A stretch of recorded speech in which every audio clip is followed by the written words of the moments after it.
Hello friends, Bruce Rhodes here, Superintendent of the Southern Michigan Conference.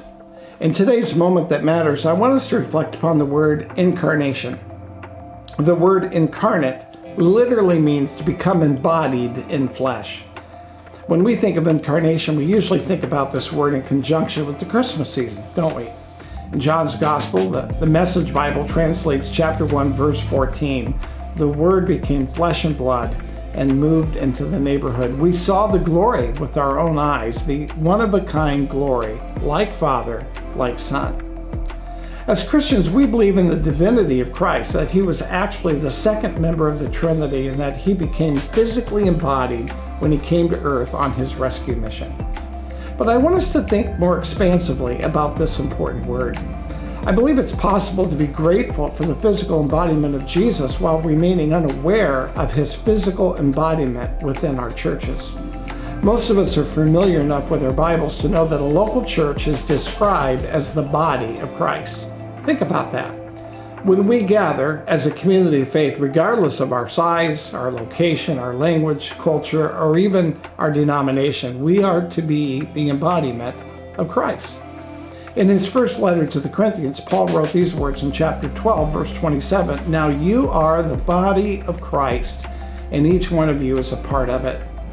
Now this idea of being the body of Christ can become abstract to us with little insight concerning how we think about and do church. So let's see if we can bring it down to the flesh and blood of local church life. What does it mean when we say that you and I are members of the body of Christ? Well, first, it means that as a body of Christ, a local church possesses at its core the same mission that Jesus possessed. We're to proclaim good news to the poor. We are to bind up the brokenhearted. We are to proclaim freedom for the captives and release prisoners from darkness. We are to proclaim the year of the Lord's favor. We are to comfort all who mourn. I'm convinced that many local churches in the West have capitulated the mission of Jesus and redefined the mission as being inward focused instead of outward facing. Friends, Jesus does not have a mission for his church. Jesus has a church for his mission. Next, more specifically, being the embodiment of Jesus requires that local churches participate in missional engagement and not just hold attractional services. Faithfulness to God means far more than Sunday morning attendance patterns. Churches that are missionally focused and aligned with God's work in the world are focused on sending capacity, not seating capacity.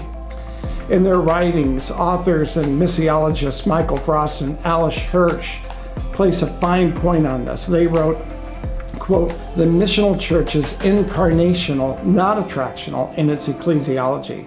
And by incarnational, we mean it does not create sanctified spaces into which unbelievers must come to encounter the gospel. Rather, the missional church disassembles itself and seeps into the cracks and crevices of society in order to be Christ to those who don't yet know him." Did you catch the language of incarnation in that quote? In order to be Christ to those who don't yet know him. Churches which truly embody Christ will align their priorities so that they are doing far more than gathering believers together on a Sunday morning. And because we believe in the incarnation of Christ in history, and because we believe that the church is the body of Christ in the present, we must become missionally driven and outward facing. This is a big part of what it means to be a local church. Yes, my friends, we can all be thankful that the incarnate Christ came to the world in human flesh, and now he is empowered and sent us into the world to be his hands and feet and voice to continue his ongoing mission. Incarnation, it really matters.